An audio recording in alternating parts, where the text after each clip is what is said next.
Baik, kali ini saya akan mencoba membuat penjelasan tentang kodifikasi baja.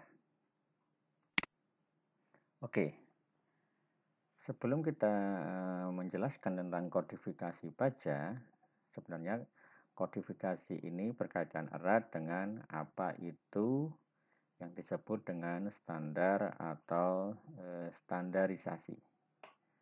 Ya, oke. Mungkin kita sering mendengar istilah standar atau standarisasi. Tapi apa itu standar dan standarisasi? Sebenarnya standar itu bisa diartikan secara singkat merupakan spesifikasi teknis yang telah dibakukan. Apa itu contohnya? Jadi kita bisa melihat dalam keseharian kita contoh standar. Ya, kita ambil misalkan standar ukuran baju. Ya, kalau ukuran baju itu standarnya kalau orang dewasa itu ada yang S, M, L, XL dan seterusnya.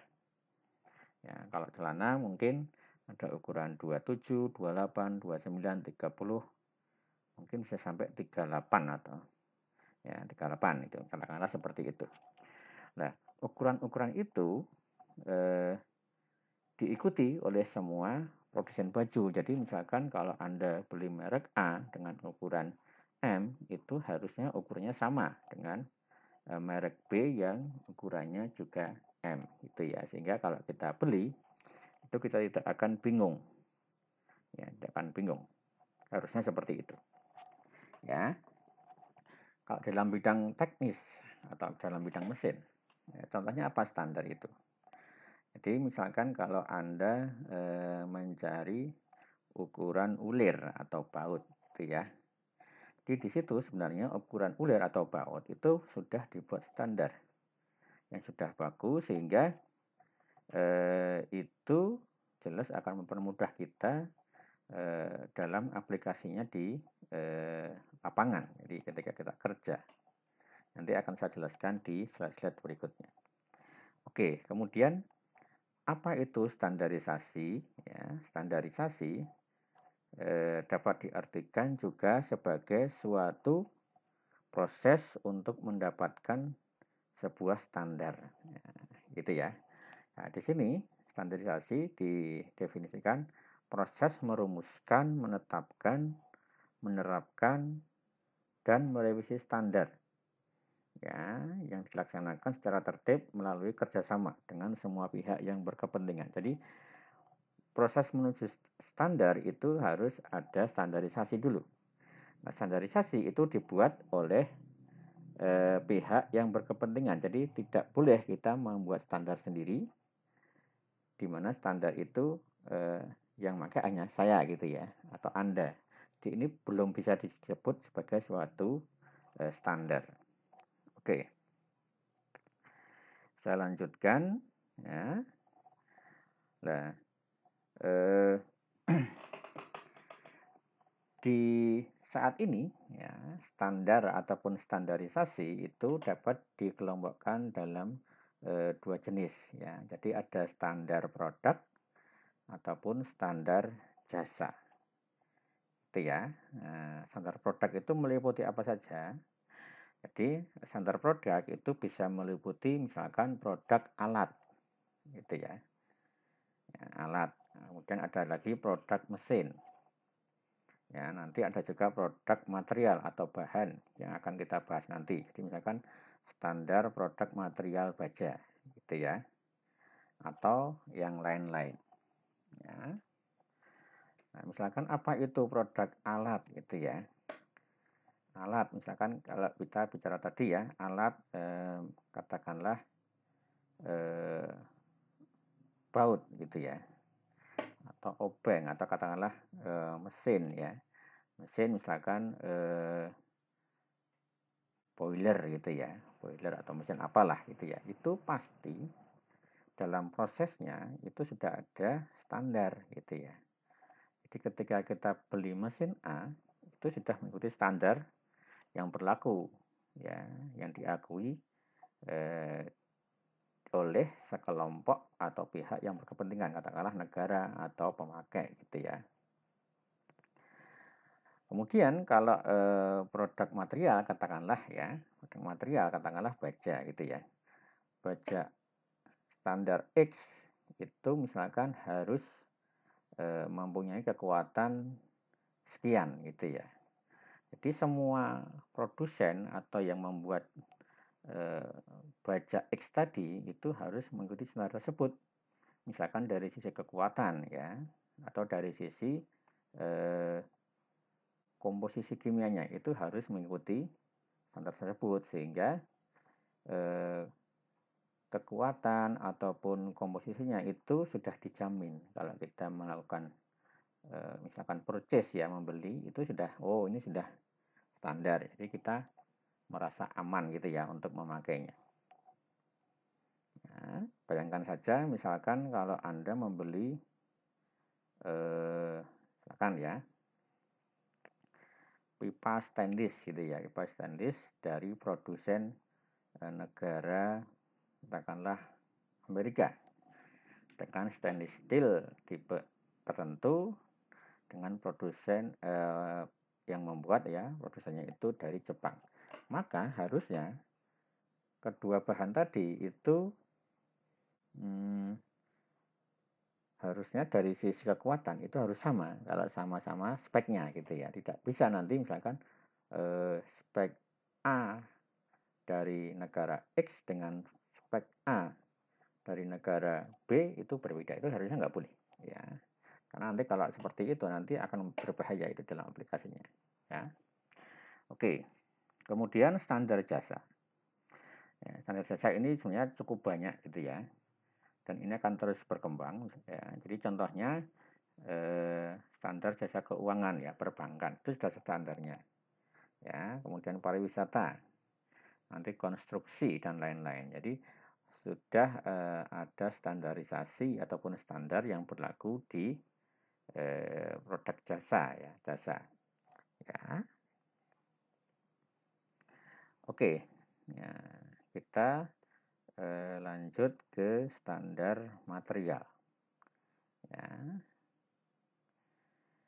Apa itu standar material? Jadi sebenarnya standar material dapat diartikan itu adalah suatu peraturan yang dibuat oleh asosiasi gitu ya, asosiasi atau perkumpulan ya, gampangnya seperti itu, institusi suatu negara. Jadi misalkan negara juga boleh mengeluarkan standar ya, misalkan kalau kita mengenal ya, ada standar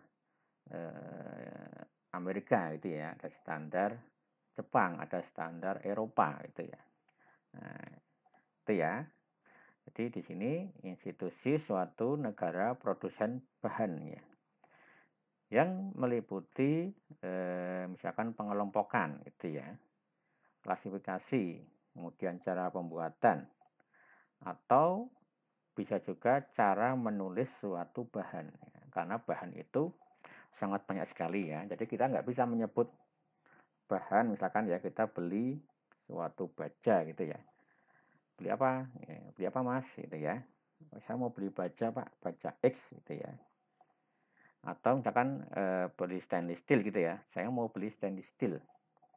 Nanti kalau kita ke toko atau yang penjual, pasti dia akan mengejar itu ya, baja apa yang dicari gitu ya, karena baja itu bisa ratusan jenis.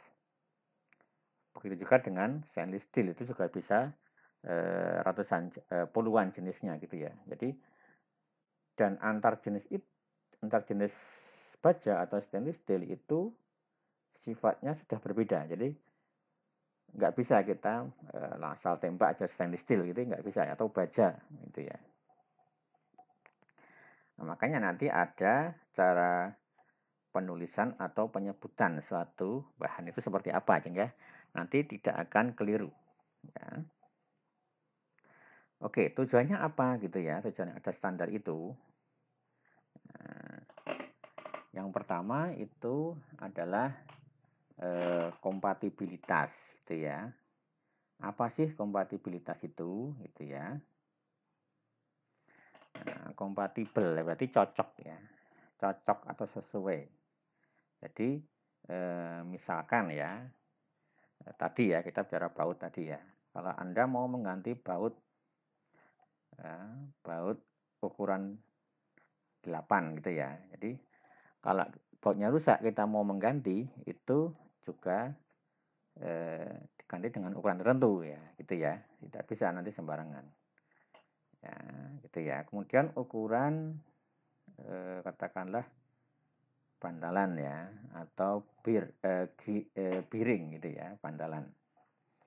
Ya, bantalan itu sudah ada standarnya. Jadi setiap produsen bantalan atau biring ya pasti produknya mengikuti standar tersebut baik dari sisi ukuran atau kekuatan gitu ya.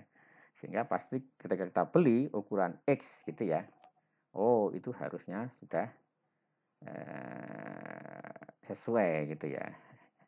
Bayangkan aja kalau kita tidak ada standarnya. Jadi setiap pabrik membuat ukuran sendiri-sendiri.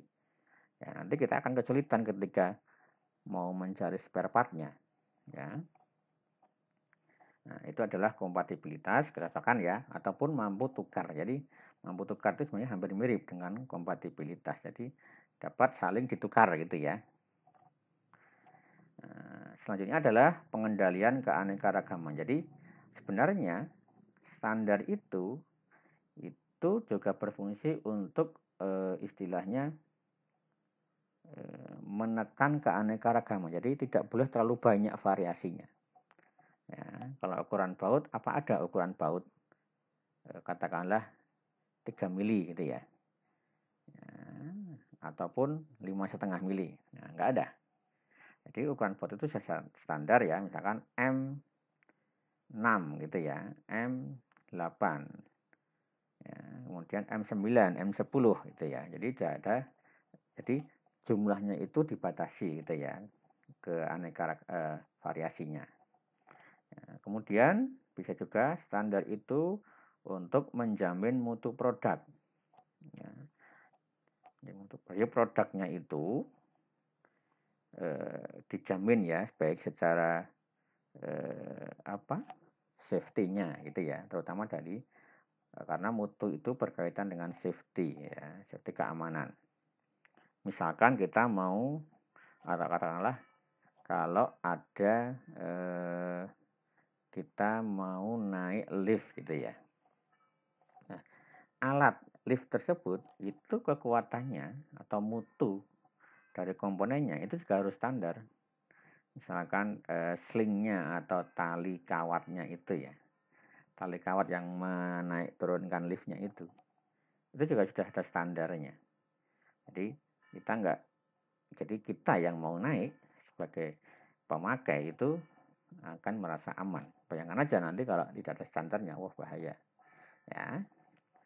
Kemudian dan lain-lain ya, masih banyak itu komunikasi dan pemahaman, kemudian menjaga keamanan, keselamatan, kesehatan, meningkatkan efisiensi produksi, kemudian mengurangi hambatan perdagangan. Oke, itu ya beberapa tujuan pentingnya standar tadi. Ya. Selanjutnya, standar yang kita acu apa gitu ya, standar material terutama untuk tekniknya. Sebenarnya di dalam dunia engineering standar material terutama ya itu banyak sekali asosiasi atau negara yang mengeluarkan standar ya. Contoh itu ada IC ya. Jadi IC itu American Institute ya.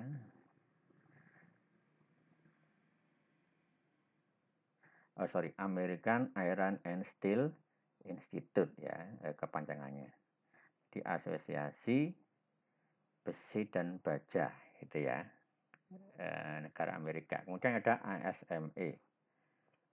Ya, ASME itu American Society of Mechanical Engineer gitu ya.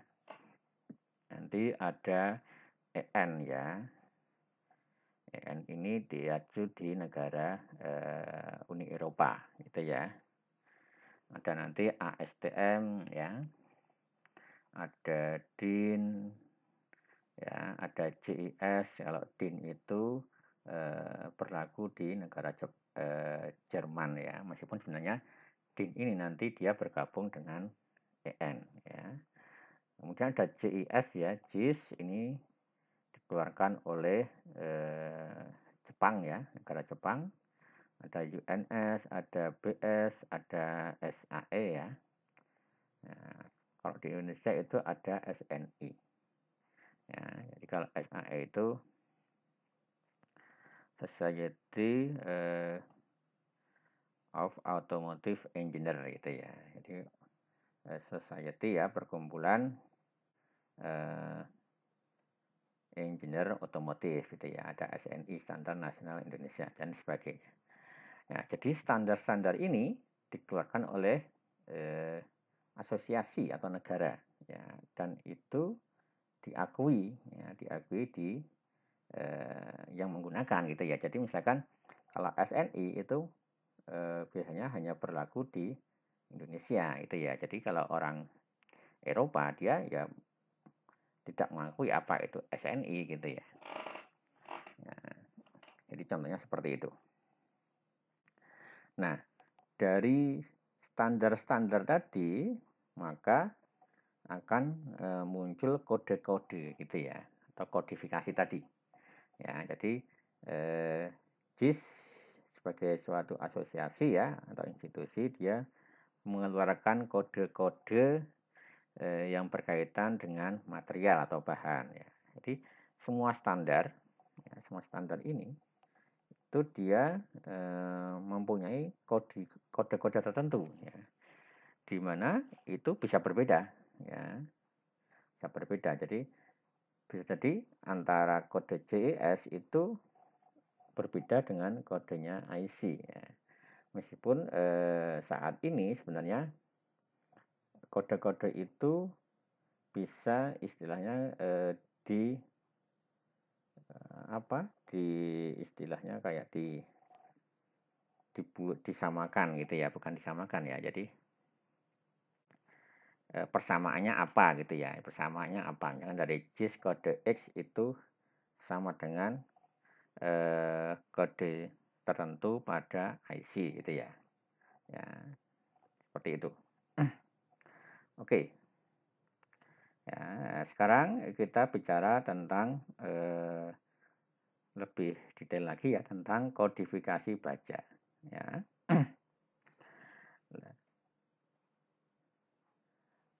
Baja ya, atau kodifikasi baja itu bisa dibagi menjadi dua kelompok gitu ya. Yang pertama itu dikelompokkan atas dasar komposisi kimia ya. Di baja X komposisinya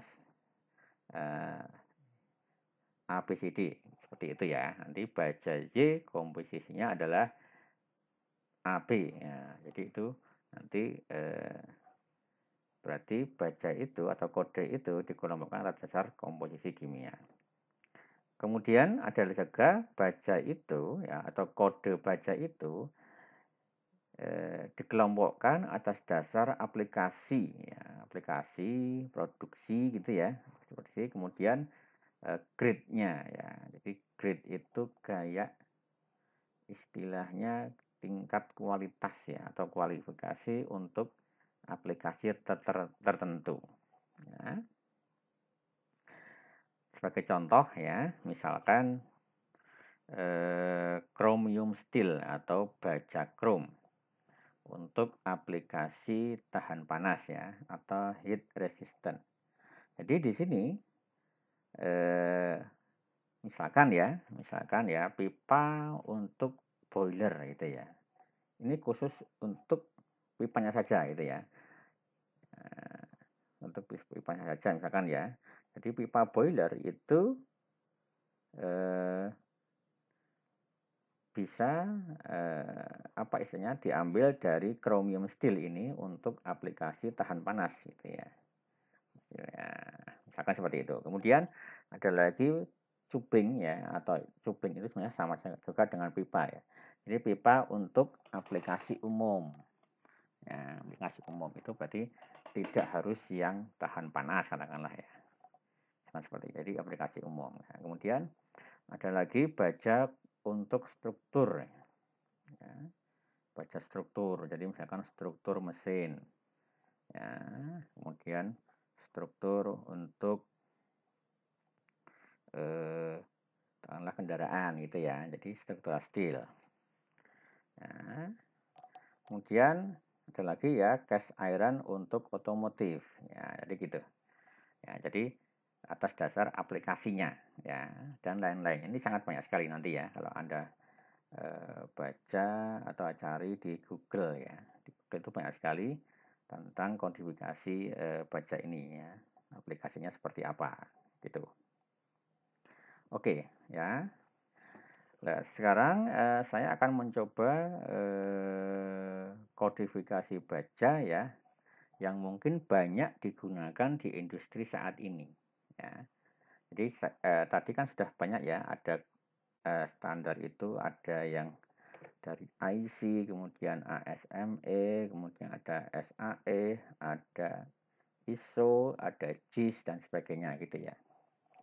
Nah, untuk material itu banyak sekali ya, banyak sekali standar yang mengeluarkan ya, jadi asosiasi yang mengeluarkan. Nanti saya ambil mungkin nggak nyampe 5 ya asosiasi yang mengeluarkan kodifikasi baja yang memang itu banyak diaplikasikan di industri saat ini ya, baik di Indonesia ataupun di luar negeri. Oke ya, sekarang kodifikasi baja menurut IC dan SAE ya. Jadi IC dan SAE itu dia kodifikasinya sama itu ya, jadi satu. Ya. Oke. Sistem IC atau SAE ini menggunakan sistem 4 digit dasar untuk menetapkan komposisi kimia baja karbon dan baja paduan. Nah, jadi nanti kodenya biasanya nanti XX. XX ini adalah berupa angka ya. Nah, XX yang di pertama ya itu biasanya menjelaskan tentang jenis bahannya gitu ya, type of material selected ya. Kemudian 2 angka terakhir ya, 2 digit terakhir itu biasanya menunjukkan adalah jumlah karbon ya atau persentase karbon di dalam baja tersebut ya gitu. Nah, jadi seperti itu ya, digit pertama menunjukkan jenis bajanya. Nah, kemudian yang 2 digit terakhir itu menunjukkan jumlah konsentrasi unsur utama dalam persen ya. Nah, gitu. Nah, kalau untuk karbon ya, misalkan 2 digit angka terakhir ya, 2 digit terakhir itu akan baja karbon, nanti angka tersebut dikalikan dengan 0,01%. Nanti kita lihat contohnya ya di slide-slide berikutnya. Ya.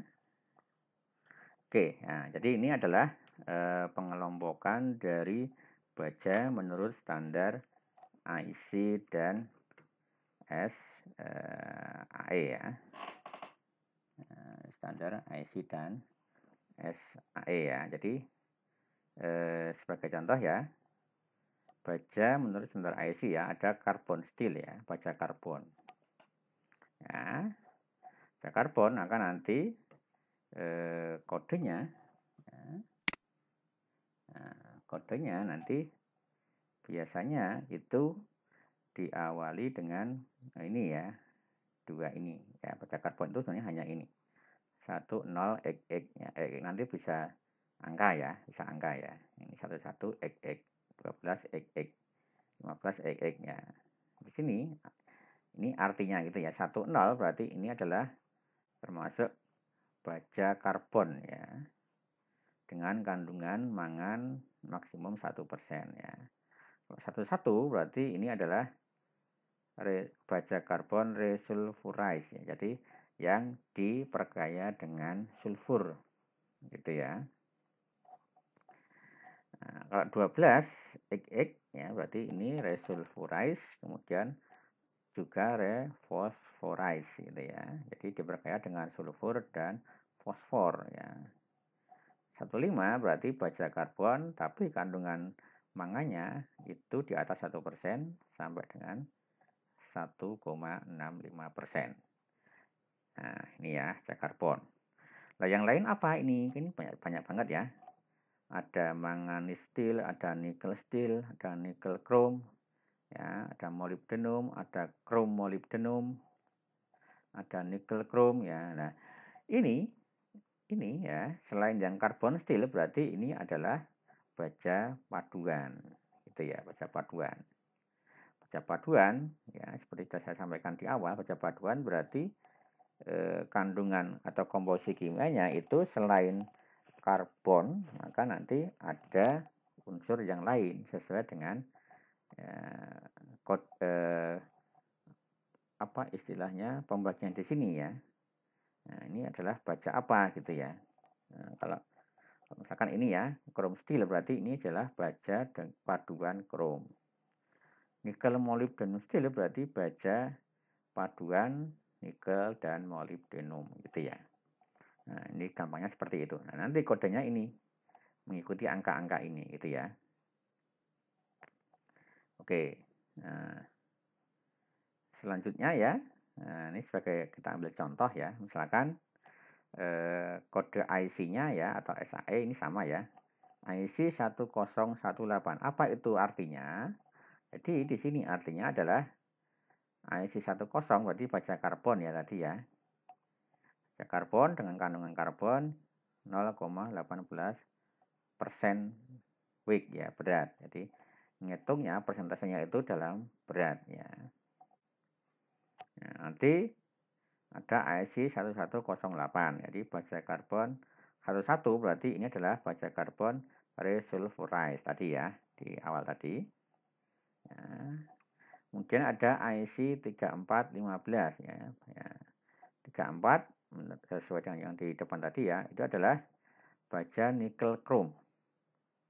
Ya, dengan kandungan nikel 3%, chrome-nya 0,77% dan karbon 0,15% ya. Ini ya. Jadi di sini ada angka 15 ya. 15 berarti kandungan karbonnya itu 15/100% gitu ya. Nah, yang ini kandungan nikel 3% dan krom 0,77% itu tidak dijelaskan dalam angka ini gitu ya. Jadi sesuatu yang berbeda. Oke, begitu juga nanti ini ya 4340. Nah, 43 itu apa? 43 itu baja nikel krom molybdenum ya. Nah, 40-nya berarti ini kandungan karbon. Nah, sebesar 0,40% berat ya, gitu ya. Nah, ada juga IC 5130. Nah, baja krom ya, dengan kandungan krom 1% dan karbon 0,30%. Oke, itu ya. Oke, selanjutnya ya, masih menurut IC ya, contoh yang lain ya. Jadi tadi adalah baja karbon atau baja paduan ya. Jadi, nah kalau sekarang misalkan untuk kodifikasi stainless steel ya, menurut standar IC atau SAE. Nah, stainless steel ya, nanti biasanya kode-kodenya menurut IC dan SAE itu tidak 4 digit ya, berbeda dengan yang tadi. Jadi dia hanya 3 digit atau 4 gitu ya. Jadi misalkan ini ya, IC 201. Oh, berarti itu adalah stainless steel tipenya austenitic gitu ya. Austenitic chrome nikel mangan ya, dapat dikeraskan dengan codebox. Kalau IC 202 berarti sama ya, austenitic chrome nikel mangan gitu ya. IC 304, ini ada IC 304L. Bedanya apa gitu ya? Biasanya ini L itu ya, L ini itu artinya memiliki kandungan karbon yang lebih rendah dibanding yang tanpa huruf L ya. Ini low ya, low karbon. Nah, seperti itu. Nah, oke. Nah, selanjutnya ya, kita mempelajari atau melihat standar yang dikeluarkan oleh JIS ya, Japanese Industrial Standard. Ya. Nah, ini berbeda lagi ya. Biasanya standar JIS itu ya speknya diawali dengan awalan JIS gitu ya. JIS kemudian diikuti dengan huruf yang menunjukkan kelompok divisi aplikasi ya. Jadi dia aplikasinya di bidang apa gitu ya. Nah, kemudian diikuti oleh 4 digit gitu ya.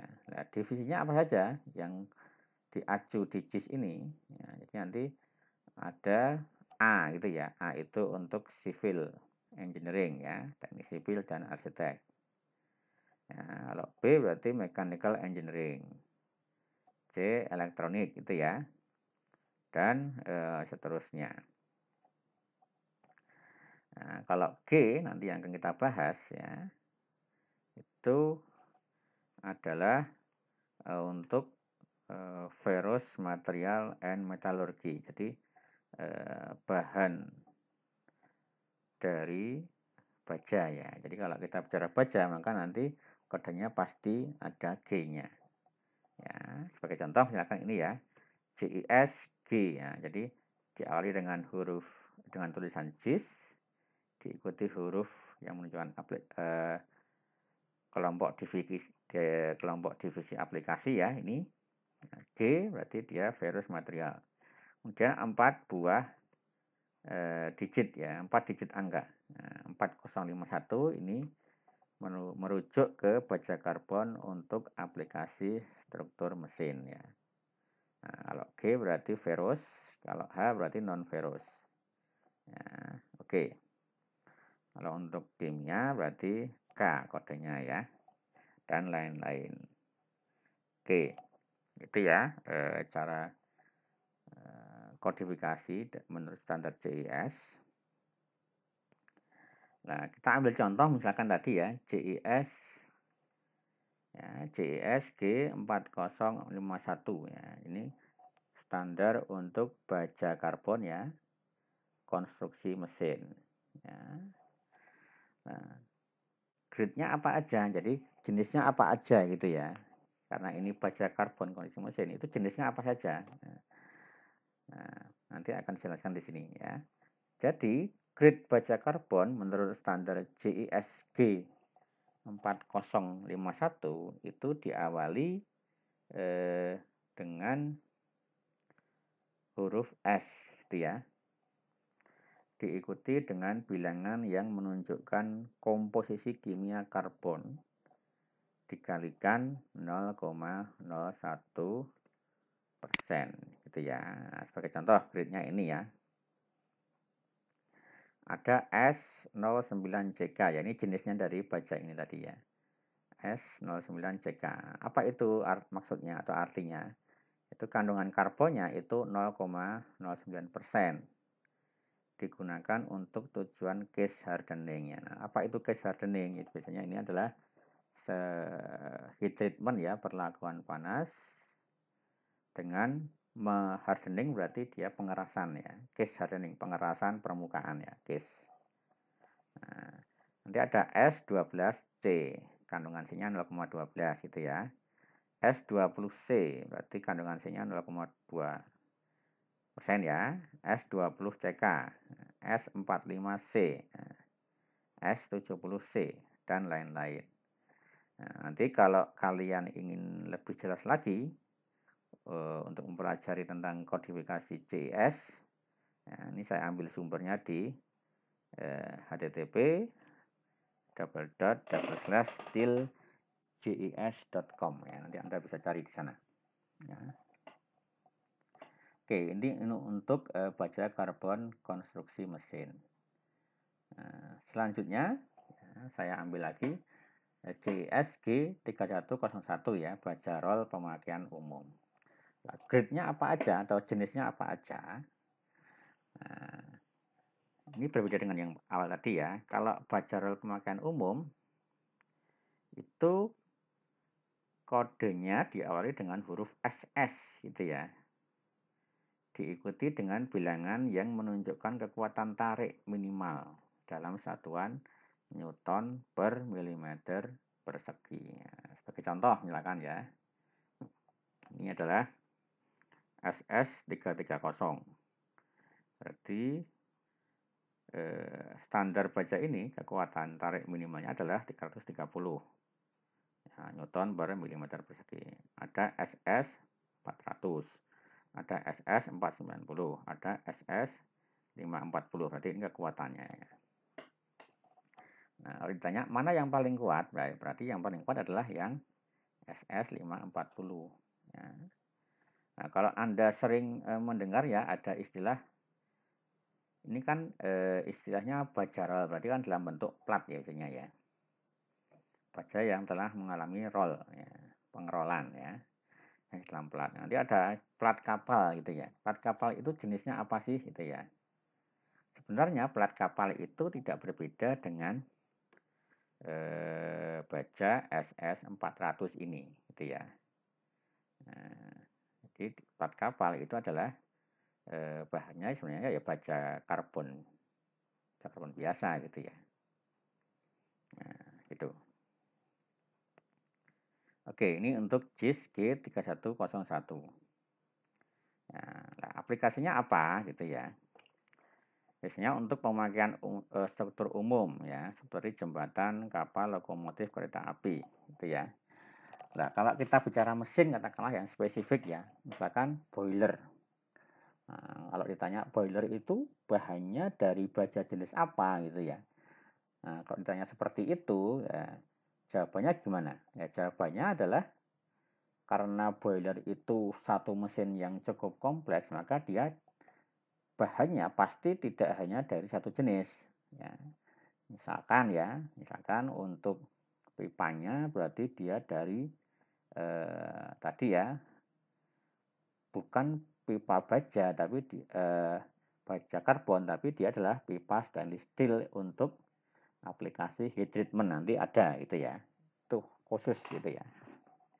Nah, kalau platnya mungkin tidak harus stainless steel. Misalkan ya di luarnya itu. Nah, nanti untuk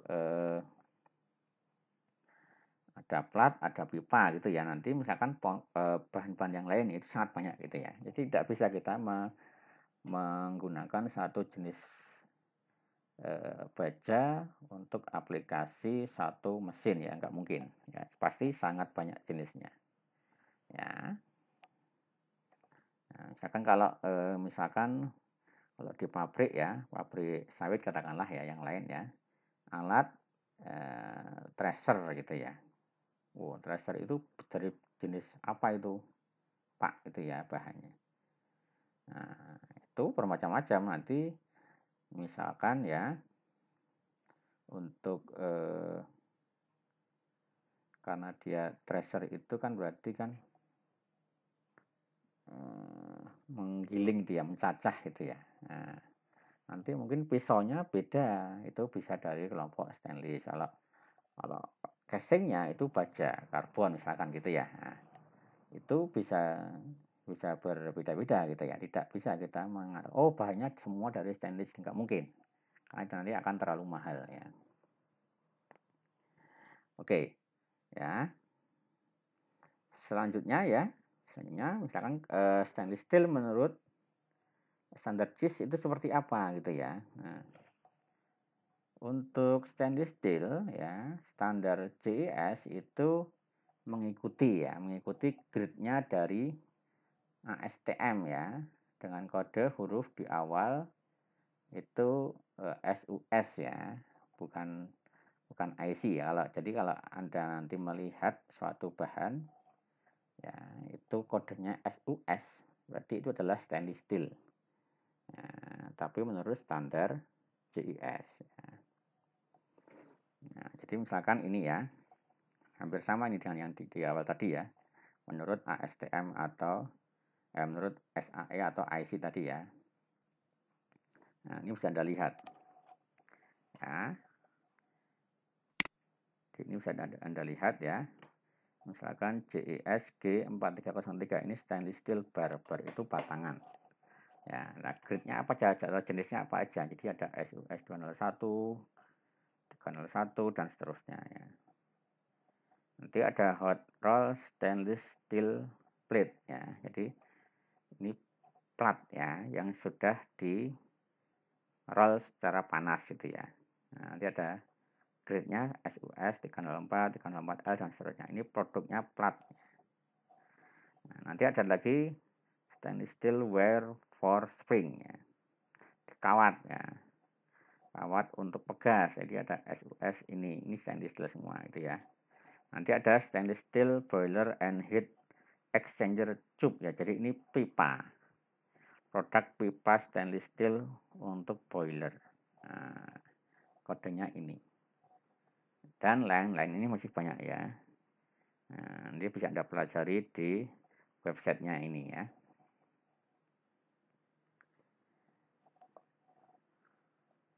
Oke, selanjutnya kita bicarakan tentang kodifikasi baja menurut standar EN ya, Euronorm ya. Jadi ini berlaku di negara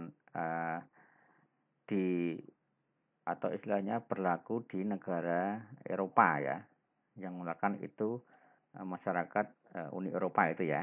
Nah, sebenarnya EN atau DIN itu karena DIN itu dilakukan oleh Jerman ya, yang dilakukan oleh Jerman. Nah, Jerman itu masuk dalam kelompok Uni Eropa, maka tentunya ini adalah akhirnya pasti akan sama itu ya, kodenya akan sama. Ya. Nah, di sini standar EN dikembangkan oleh CEN ya. Nah, oke ya. Nah, yang penting di sini ya ini. Karena EN itu diadopsi menjadi standar nasional oleh negara anggota masyarakat ekonomi Eropa ya. Nah, maka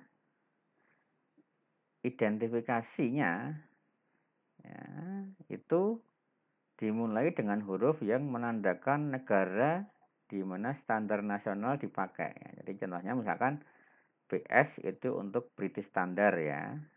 Ini di Inggris. Nanti ada DIN untuk negara Jerman ya. Nah, kepanjangan dari Dutch Institute for Normang gitu ya. NF itu untuk Prancis ya, dan lain-lain ya. Oke, contoh ya, misalkan BS EN 10025, DIN EN 10025, NF EN 10025. Nah, ini sebenarnya sama saja ya. Ini sama ya. Ya, ini merupakan standar nasional yang mengadopsi standar EN 10025. Nah, apa itu 10025? Berarti ini adalah spek untuk baja struktural produk hot roll ya. Jadi baja struktur yang dihasilkan melalui proses hot roll ya. Hot roll itu berarti pengerolan panas ya, hot roll. Jadi dalam kondisi panas. Ya. Nah, EN atau Euronorm ini ya, itu salah satunya itu mengeluarkan standar nomor 10027 ya, yaitu kodifikasi atau standar kodifikasi untuk baja ya. Nah, jadi kodifikasi baja menurut EN itu mengacu ke standar nomor ini ya. Nomor ini ya, yang terdiri nanti dari dua bagian. ya, yaitu part 1 ya dan part 2. Ya. Sekarang kita bahas ya. Untuk EN 10027 ya. Nah, ini terdiri dari 2 lagi gitu ya. Jadi style name part 1 ini ya, part 1 style name ini itu terdiri dari style name group 1 dan style name group 2 ya. 2. Nah, sekarang kita bahas satu persatu ya ini ya. Nah, ini untuk style name group 1. Ya. Nah, di sini ya dalam standarnya itu ini mengenai aturan untuk penamaan atau kodifikasi baja dengan menggunakan singkatan yang terdiri dari huruf dan angka yang mengacu aplikasi dan karakteristik baja. Seperti misalkan ya sifat mekanik, fisik, atau kimia. Ya. Nah, menurut standar ini, ya, standar ini, nomor 1 ini ya, terdiri dari 1 atau 2 huruf yang mengacu ke aplikasi. 1 atau 2 huruf ya. Diikuti dengan angka yang menunjukkan propertiesnya. Properties itu berarti sifat ya atau karakteristik. Ya. Huruf mengacu ke aplikasi ya. Jadi misalkan S itu struktur gitu ya. Untuk baca struktur ya. L untuk line pipe ya. Jadi perpipaan. Jalur perpipaan ya. R untuk aplikasi rel ya. P untuk pressure purpose ya. Jadi aplikasi pertekanan ya. E untuk engineering, B untuk reinforced concrete ya. Nah, setelah simbol huruf diikuti angka ya, nanti ya. Di setelah huruf diikuti angka yang menunjukkan sifat mekanik. Bisa merupakan tegangan luluh ya atau kekuatan tarik nominal atau kekerasan minimum dalam satuan BHN ya, Brinell Hardness Number. Ya. Nah, kalau masih bingung, ini saya ambil contohnya ya. Contohnya. Misalkan ada kode P275NH. Nah, jadi P ini merujuk ke tadi ya, di awal tadi adalah pressure purpose ya. Jadi untuk tujuan atau alat yang bertekanan. Pertekanan ya. Jadi misalkan pressure vessel ya. Jadi bejana tekan. Nah, tekan itu banyak ya. Jadi misalkan tabung pertekanan itu termasuk bejana tekan ya. Nanti piping ya, perpipaan. Ya, pipa pertekanan ya. Ya, itu ya. Nah, artinya apa? P275 ini ya. 275 P tadi sudah ya untuk aplikasi pertekanan. 275 itu adalah tegangan luluh minimal dalam megapascal. Ya. N adalah normalize ya atau normalize roll. Jadi ini adalah perlakuan panasnya. Kalau ada H adalah berarti ini untuk aplikasi temperatur tinggi. Ya. Nah, oke itu ya.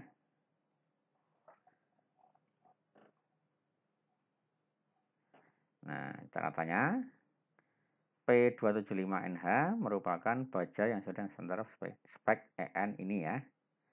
Yang berupa flat product made of steel for pressure purpose ya. Jadi produk flat itu rata ya, plat biasanya ya, yang dibuat dari baja untuk tujuan atau untuk aplikasi pertekanan.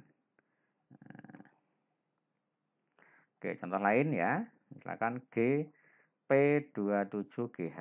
G itu steel casting. baja hasil pengecoran ya. P itu pressure per propagation ya, sama tadi. Yang jelas ya. Kemudian sorry, ini angkanya salah ya. Nah, ini harusnya 240 ya, 240. Ini salah ya angkanya ya. Adalah untuk tegangan luluh minimalnya ya. G itu karakteristik lainnya ya. H berarti high temperature. Oke. Contoh lain ya, ini hampir sama. S berarti baja struktur 235 kekuatannya. J2 itu karakteristik impactnya 27 joule pada temperatur pengujian minus 20. Ini ada kalau pengen lebih jelasnya nanti bisa dicari ya di buku atau bisa di download ya tentang standar EN ini ya. Nah, ini contoh-contohnya ya. Oke, seperti itu. Nah, sekarang masih ya untuk steel name ya. Untuk grup 2 ya, steel name grup 2. Nah, di sini digunakan untuk menamakan baja sesuai dengan komposisi kimia. Nah, dibagi menjadi 4 grup. 4 subgrup ya. Tergantung pada kandungan paduannya ya. Di komposisi kimianya. Contoh ya, misalkan baja 13 CR MO4 strip 5. Nah, apa itu maksudnya? Nah, 13 berarti ini adalah carbon reference number. Jadi artinya angka yang mereferensikan karbonnya apa istilahnya unsur karbon gitu ya.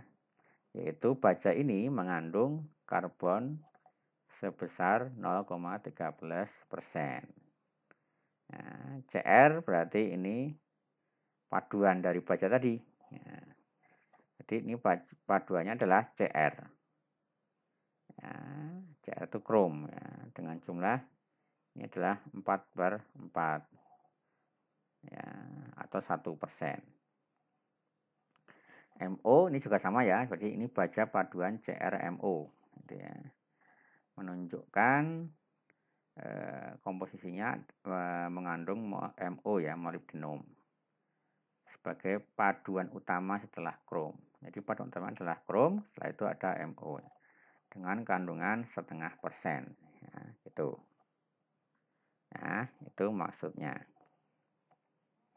Nah, ini catatan. Ya. Nah, seperti ini. Ya. Oke. Ya. Contoh yang lain. Ya, 10S20 ya, 10 kandungan karbonnya ya. 0,1%. S itu sulfur. Nah, itu ya. 10 S20 itu adalah low alloy steel dengan kandungan karbon medium ya, 1%. 0,1% ya. Nah. Oke. Untuk baja paduan tinggi ya, atau high alloy ya, adalah baja yang mengandung unsur paduan lebih dari atau sama dengan 5% ya. Nah, biasanya nanti ya, untuk standar EN itu dimulai dengan huruf X ya, diikuti angka yang menunjukkan carbon reference number ya. Nah, bersama dengan yang tadi. Nah, contoh ya ini ya, X6CrNiTi1810. X ya, paduan tinggi. Ya. 6 berarti kandungan karbonnya ya, 0,06%. CR ini yang utama ya. Kadarnya 18%. Ni paduan utama lain nikel ya, 10%. Unsur paduan lainnya adalah titanium, jadi CrNiTi. Jumlahnya ini 0,3 sampai 0,8%, meskipun jumlah ini tidak tertulis di kode ini gitu ya. Jadi jumlahnya yang tertulis di sini itu hanya krom dan nikelnya. Nah, contoh lain misalkan X10CrMo VNB 9-1. Nah, ini artinya seperti ini. Ya.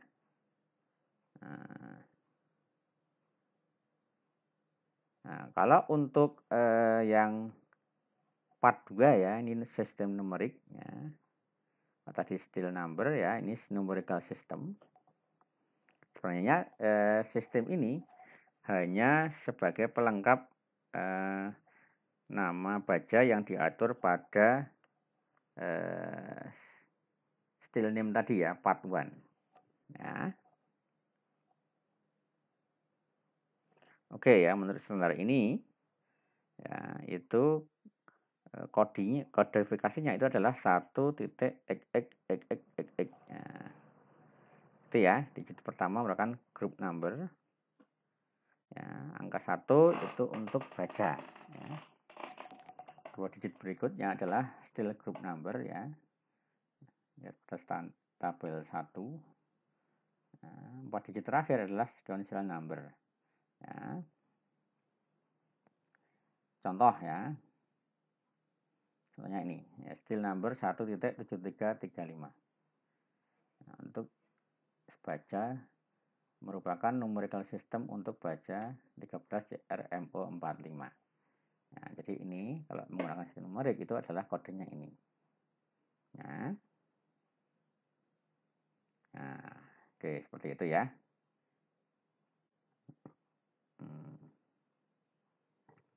Tapi sebenarnya ini kalau